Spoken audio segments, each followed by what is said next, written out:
তোমাদের চ্যানেলে তোমাদের স্বাগত জানাই। প্রিয় ষষ্ঠ শ্রেণীর শিক্ষার্থী বন্ধুরা, আশা করি তোমরা ভালো আছো।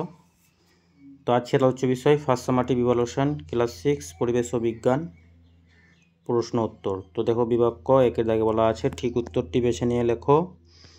নিচের কোনটি উদ্ভিদ ও প্রাণীর জীবন ধারণের জন্য প্রাথমিক প্রয়োজন? তো এখানে আসবে কি জল।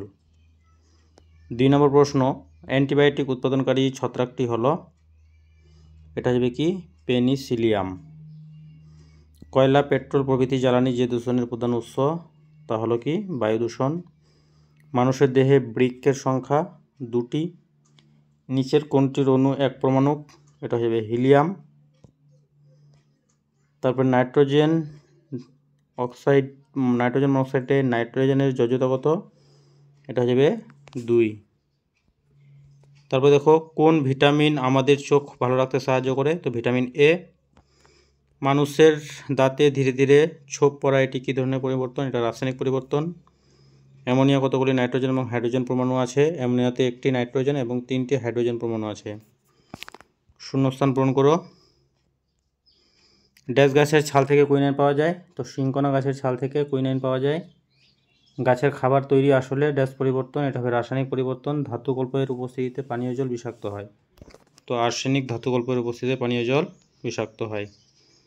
তারপর দেখো, ঠিক ভুল। কোকিলকে ঝাড়ুদার পাখি বলা হয়? এটা ভুল।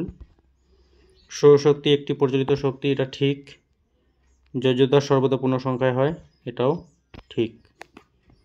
তারপরে দেখো, মিথজীবী কাকে বলে? উদাহরণ দাও। দাঁড়ার সাপ কোথায় থাকে? এরা কি খায়? চাল জলে ভিজিয়ে রেখে দিলে ভাত তৈরি হয় না, চাল সহ জলকে ফোটালে ভাত রান্না হয়। এ থেকে তুমি কি সিদ্ধান্তে বোঝাতে পারো? হাইড্রোজেনের 2টি ধর্ম লেখো। 2 টাকার কয়েন কেন ধাতু? বিভাগ হতে আছে, যে কোনো 2টি প্রশ্নের উত্তর দাও।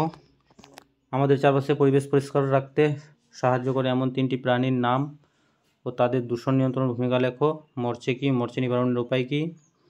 মৌলিক যৌগিক পদার্থের পার্থক্য লেখো। আর নিচের যৌগগুলির রাসায়নিক নাম লেখো।